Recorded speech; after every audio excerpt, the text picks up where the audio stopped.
श्री शिवाय नमस्तुभ्यम, हर हर महादेव। जैसा कि हम सबको पता है कि कार्तिक माह चल रहा है, जो बहुत पावन है। इस माह में किया गया व्रत पूजन विधि बहुत फलदायी होती है।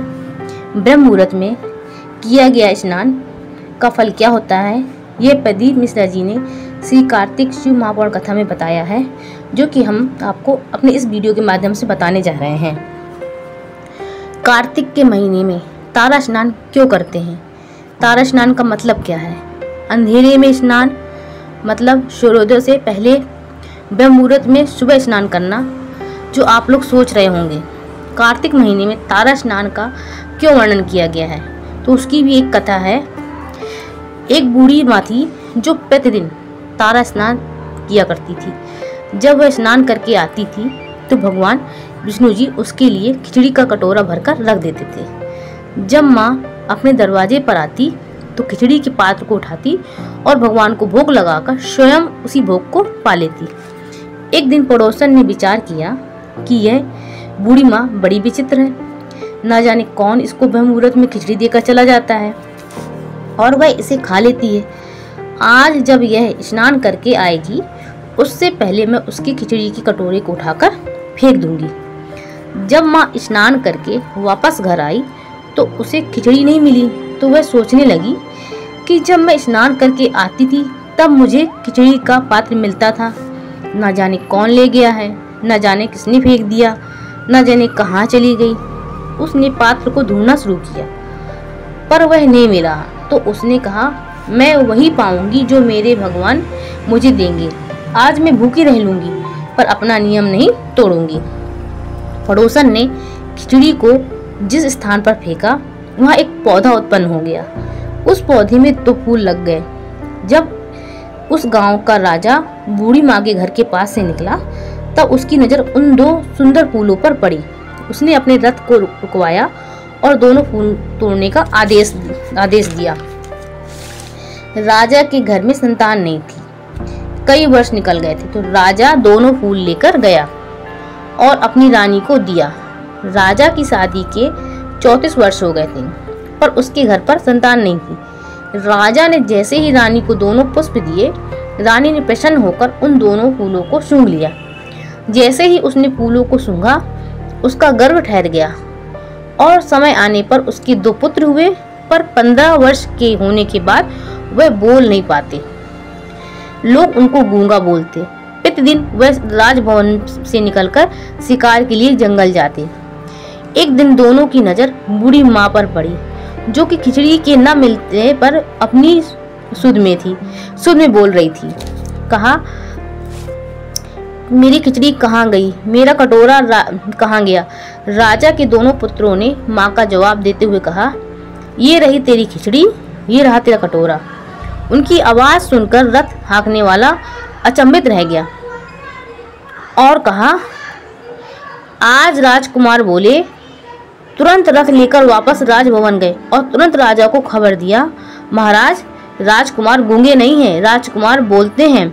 राजा ने कहा, जो 15 वर्षों में हो गया, जो 15 वर्षों में नहीं हो सका, वह कैसे हो गया? अब तक नहीं बोल पाते थे, अब कैसे बोल गए?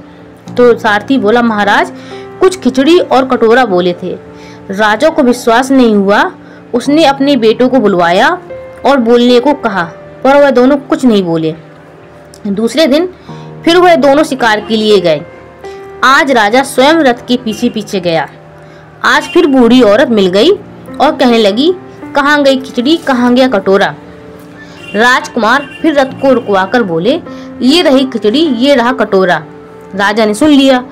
राजकुमारों को नीचे उतारा और बूढ़ी माँ के पास गए और बोले, माँ ये खिचड़ी और कटोरा क्यों पूछ रही हो? बूढ़ी माँ ने कहा, मैं जब कार्तिक का स्नान करती थी तब मेरे भगवान ने वचन दिया था कि तू नियम बना ले और तेरे भरण पोषण की जिम्मेदारी मेरी। एक दिन नौमी तिथि थी, जिसे हम औला नवमी कहते हैं। नौमी तिथि को मैंने नियम बना लिया था कि मैं तारा स्नान करूंगी। एक दिन भगवान खिचड़ी रखकर गए, किसी ने उसे फेंक दिया। राजा ने कहा, माँ कहाँ पर रहती हो? तो उसने कहा, वहाँ पर। राजा ने पड़ोसन से पूछा, क्यों इसकी खिचड़ी रखी थी, कहाँ गई? राजा के डर के मारे पड़ोसन ने कह दिया, मैंने ही फेंकी थी। राजा ने कहा, कहाँ फेंकी थी? उसने कहा, घर के पीछे जो पौधा लगा है, यह खिचड़ी से ही लगा है। राजा ने मन ही मन सोचा, अच्छा उसी के 2 फूल लेकर मैं घर गया था, जिसे सुनकर मेरी रानी गर्व ठहर गया था। मतलब खिचड़ी और कटोरा मेरे ही घर में है, जो भगवान ने दिया है। बूढ़ी माँ ने दोनों पुत्रों को गोद में लेकर हृदय से लगाया। बेटा, मुझे क्या पता था कि जो खिचड़ी का प्रसाद मैं खा रही हूँ वह मेरे जीवन का क्या सुख देगा। बेटा, अब तुम बोलना प्रारंभ करो और इस संसार की सेवा में लग जाओ। राजकुमारों ने कहा, माँ, यदि आप राजभवन में रहोगी हम सेवा करेंगे। बूढ़ी माँ तैयार हो गई और वह 2 पुत्र कोई और नहीं बल्कि भगवान कृष्ण और बलराम थे। उन्होंने कहा, माँ, हमने तुझे खिचड़ी खिलाई है, जब कलिकाल आएगा तो कर्मा के नाम से जानी जाएगी और तेरी खिचड़ी हम आकर खाएंगे। इस तरह कार्तिक मास की कथा पूर्ण हुई और एक नियम ने बूढ़ी औरत का जीवन धन्य कर दिया। कार्तिक मास का नाम कार्तिक इसलिए पड़ा क्योंकि भगवान स्वयं इसे प्रकट हुए थे, भगवान स्वयं फल दे गए थे। आप सभी लोग कार्तिक के महीने पर एक नियम बना लो, ब्रह्म मुहूर्त में स्नान करना। यदि स्नान नहीं कर पा रहे हो तो एक दीपक शाम के समय तुलसी की क्यारे पर लगाएं। ये भी नहीं कर पाए तो प्रदोष काल में अपने घर के प्रवेश द्वार पर एक दीपक अवश्य लगाएं। यह नियम आपके घर में धन संपदा का भंडार भरेगा और कुंभ स्नान का फल देगा। हर हर महादेव।